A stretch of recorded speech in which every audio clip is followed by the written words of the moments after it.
অবশেষে 5.5 ঘন্টা train late করে আসার পরে রাত 11টায় আমরা গিয়ে পৌঁছালাম দীঘাতে। রাত হয়ে যাওয়ায় রাস্তাঘাট একদমই ফাঁকা ছিল। আর রাত্রিবেলা তোমরা সারা রাস্তায় ঠিক এরকমই লাইটিং দেখতে পাবে। প্রোগ্রামের দিন রেডি হয়ে আমরা একটু ছবি ভিডিও তুলে নিচ্ছিলাম। ডান্স ফেস্টিভ্যালে আমরা হনুমান চালিসা পারফর্ম করেছিলাম।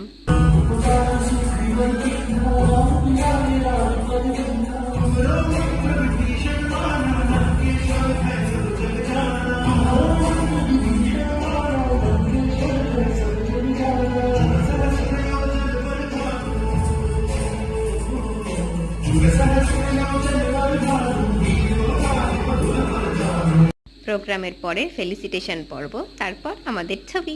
ফেরার দিন সকালে আমরা চলে গেছিলাম দীঘায় নবনির্মিত জগন্নাথ মন্দিরে। মন্দিরের চারপাশটা খুবই সুন্দর পরিবেশ ছিল সেদিন। আর ভিডিওটা তোমাদের ভালো লাগলে অবশ্যই লাইক, শেয়ার, সাবস্ক্রাইব করে দিও।